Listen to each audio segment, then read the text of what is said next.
Good morning, YouTube. I know in my introduction that I said I was never going to speak on my childhood trauma, my past trauma, and bad things that happened to me. I am doing this because I want to help and be the voice of girls and women that went through the same thing that I went through at a younger age and at an older age. I'm not doing this for pity. I'm not doing this to be believed. And I'm not doing this for attention. And I'm not doing this to mess up anyone's reputation or badmouth them. I want to start off by saying that when I was about 5, 6, or 7, I was molested by my male cousins when I had moved over there by my great-grandmother's house. The things that they were doing to me, I never once thought or had the knowledge of knowing how wrong it was. They molested me multiple times, and there was nothing I could do. And I still to this day fault myself for it. And there was a time they also molested me in front of my little brother at the time.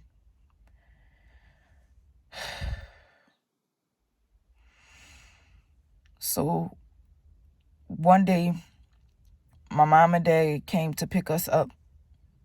The next morning, I was molested in front of my brother.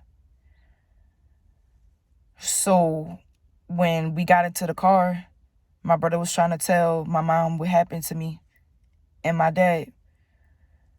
But he couldn't really speak fluently or clearer at the time because he was still a baby. So my mom was asking me, what is he trying to say? What is he talking about? And I immediately became very terrified, and I said, I don't know. So when they dropped us back off, when they dropped me back off by my great-grandmother's house, I told my great-grandmother what was happening to me and how I used to have to hide in the room my aunt and my uncle to play like I was asleep so they wouldn't do bad things to me. So when I told her, she said, oh, you a lie. You was being fast. Them boys ain't touch you. And I immediately cried. And as I became older, her words kept playing in my head to the point where I was like, maybe I was lying. Maybe those things did not happen to me. But those flashbacks would not go away until I had a nervous breakdown in high school because it was taking a toll on me. So I finally came out to my mom and told my mom what happened. And my aunt, her youngest sister, who I am close with now, she confirmed it because they used to try to do the same things to her, except she was old enough to fight them off. And my mom became immediately upset, and she felt like that she failed me as a parent, and she could not protect me. And there was another time where I moved by my grandfather's house, and I had an older cousin. She used to be mean to me, and she used to be like, if I don't do this or that I would not be able to hang out with her or my other cousins whenever they had sleepovers. So one night, I went over there to play with my cousins, not thinking anything of it. So she asked me to perform oral sex on her. And my aunt walked in, but I lifted my head up just in time, like my cousin directed me to do. So when I lift my head up, my aunt asked what was going on. And she responded, oh, nothing, we're just playing. And I'm thinking and hoping that my aunt would stall so I could have enough time to leave and not have to go back to performing oral sex on my cousin. Or at least walk up walk further up to see what was going on. But she didn't, so she just closed the door behind her. And I had to finish performing oral sex on my female cousin. So, fast forward in high school, I was a virgin at the time. And that was a burn page made about me. And they had a picture of me saying that I was gay and I sucked dick because of a rumor that went around about me performing oral sex on a guy in the dark inside of the weight room at the school. And I didn't. I did not perform oral sex on him. When they cut the lights on, I was backing up from him, and he had his pants down and his private part was out, and he was persuading me to perform oral sex on him while other people was in the weight room. So they cut the lights off in the weight room, and me and the other people that was in the weight room were leaving out. So that's when that rumor came about in the burn page. At 16, I lost my virginity to a guy who I thought really liked me as much as I liked him. He was 18 at the time, and I had a crush on him since I was in middle school when we used to come back and forth from Mississippi to visit. I used to always see him across the street and just like be infatuated with him.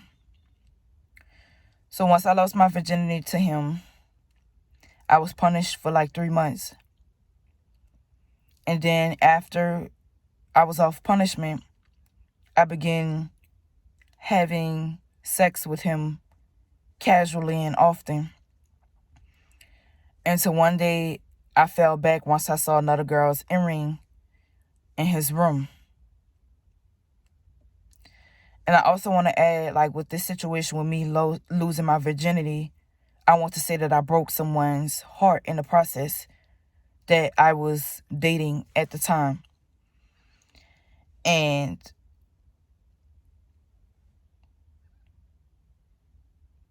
at that time when I broke his heart, I had sex with another person. And the person recorded me without my knowledge. And he also never mentioned that he was in a relationship with somebody that I was friends with. So the video somehow got out once she had got his phone.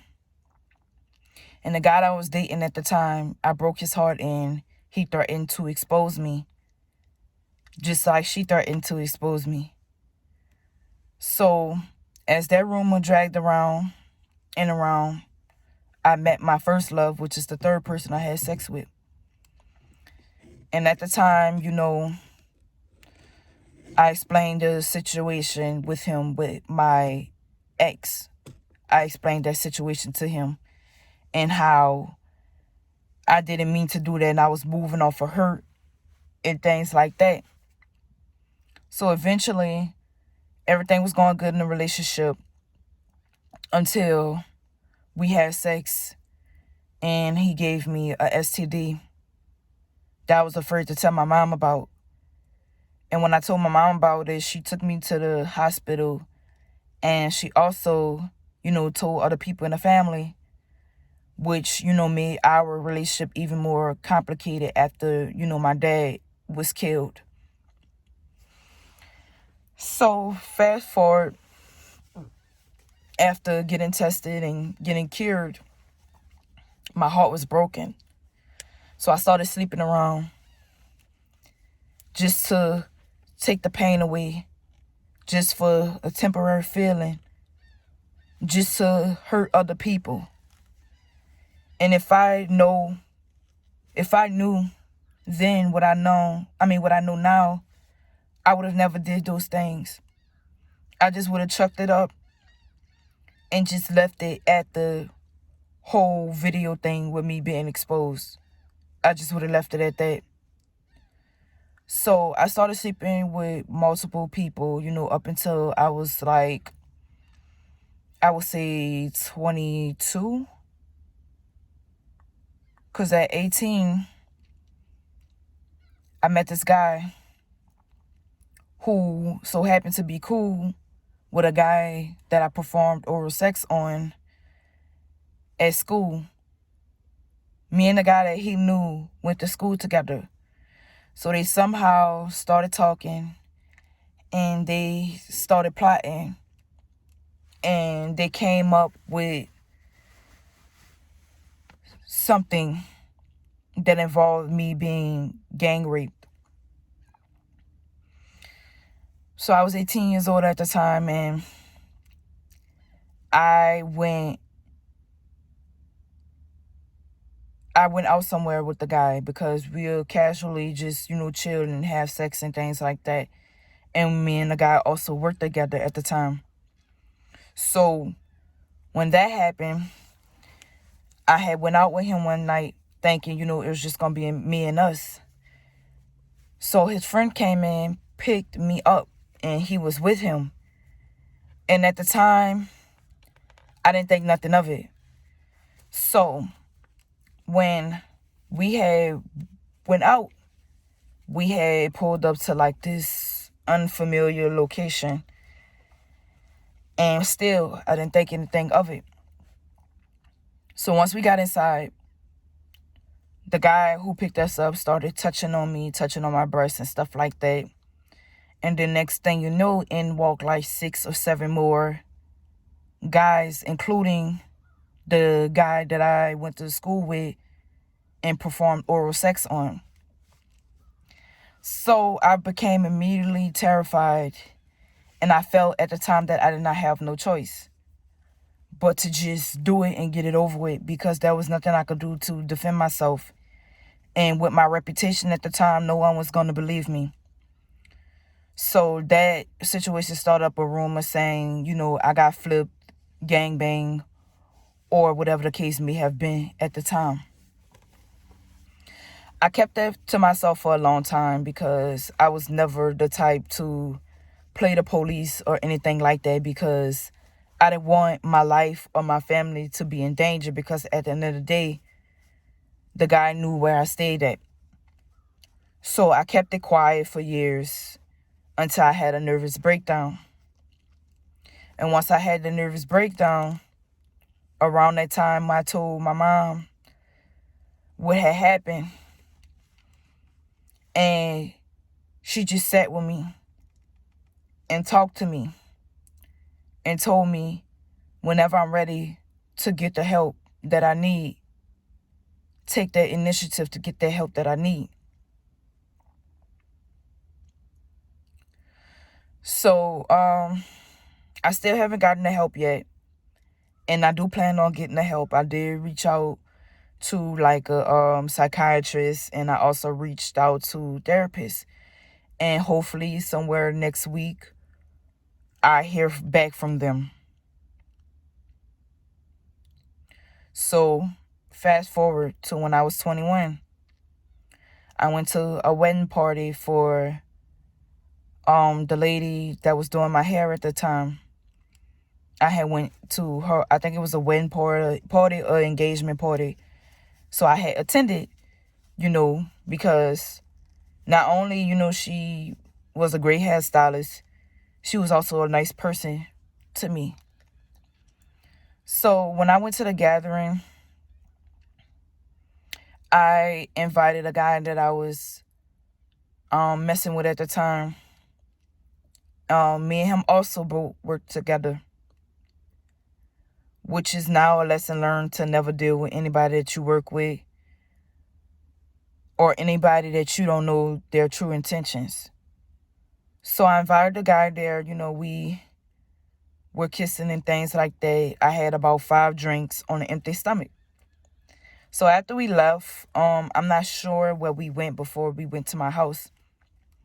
So once we went to my house, I became immediately sick, and I started my first day on my new job at the time, and I could not attend because I started throwing up and things like that, and I felt really ill. So I had lost that job at the time because of that. So as I'm throwing up and things like that, I immediately became very overheated. So I started taking off my clothes and stuff like that, just to cool down. So when I took my clothes off, me and him are in the bed together and I'm still throwing up. So once I stopped throwing up and I, lean back to try to get some air and, try to, shake back, he was pushing, like forcing my head down to give him oral sex, and I kept pushing him off. But I was too weak to fight him because, I felt weak after throwing up. And I kept, pushing him off me to try to get him to stop. So that one last force, I did it. And I immediately felt bad. I just felt so bad. Like, I can't even explain how bad I felt after that. Like, I just felt like I was really taken advantage of. So when I told him how I felt, he was, going on about, oh, I didn't know, I'm sorry, da-da this, da-da that. And I just felt like it was bullshit. So I just stopped dealing with him. And I also, stayed away from him on social media and things like that after he kept trying to follow me. And now, I could say I haven't heard from him, since that, situation. I've been trying to avoid him. Because every time he'll follow me on social media, I will block him or whatever. Because, like, every time I see him, I get flashbacks of that situation that just won't go away. And when I thought everything was becoming clearer and better for me, like a year or two ago, the driver who came and picked me up the night, that I was gang raped, he reached out to me after I had went off on the guy that I was messing with at the time, who was also my coworker, who was also friends with the guy I went to school with that I performed oral sex on. He messaged me and, I sent him a message telling him to stay away from me. Because even when I tried to rekindle things with him, like, all I could see is the flashback of that night and the things that he'd done to me. So I basically went off on him and I told him to stay away from me. And then next thing you know, that's when the driver who came and got us that night, that's when he popped up in my inbox, which was a coincidence to me. So I'm just like, are you here to defend him? Or like, what are you in my inbox for? Because I fought you just as much as I fought him. So as I'm asking him what he want and things like that, and I explained, I said, I don't want no dealings with y'all after what y'all did to me. So he responded, he said that I didn't even know that was going down. They told me that you was okay with it and all this other stuff. Why didn't you say anything? He was like, if you would have told me, I would have just stopped the whole situation. I just would have brought you back home. Bullshit. So as I'm letting him go on and stuff like that, and I was just like, me and the guy never had the discussion for that to even go down or whatever. Like, you didn't get no type of sense that something was wrong at the time. Like, you just went ahead and did it because they told you that I agree with it. So I fought you just as much as them. And then also, through my childhood, all the way until I was adult, I was verbally and mentally abused and also physically abused by my grandmother. She used to always tell me that I was never going to be nothing. I was going to be pregnant. I wasn't going to graduate. I was going to be on drugs and this, that, and the third. But when I graduated in 2015, she was front row seat. Me and my cousin was always like the black sheep of the family. Not the one that molested me, but the one that I'm close to. My mom's middle sister's son. Well, her first son. Me and him was always close. Like me, him, and my brother used to go to school together to the point where we couldn't go to school together no more because we would always like fight people and be very problematic. So back to what I was saying about me and my cousin, like we was always the black sheeps of the family. We was always physically, mentally, and verbally abused by our grandmother to the point that it made us who we are today, like aggressive people. I, don't really have too much of a relationship with my grandmother. We have like a complicated relationship. And this is my grandmother on my mom's side. We always had a complication relationship because she felt like me being outspoken was disrespectful. When I was only just pointing out what was hurting me and what I felt was wrong. She would put her hands on me.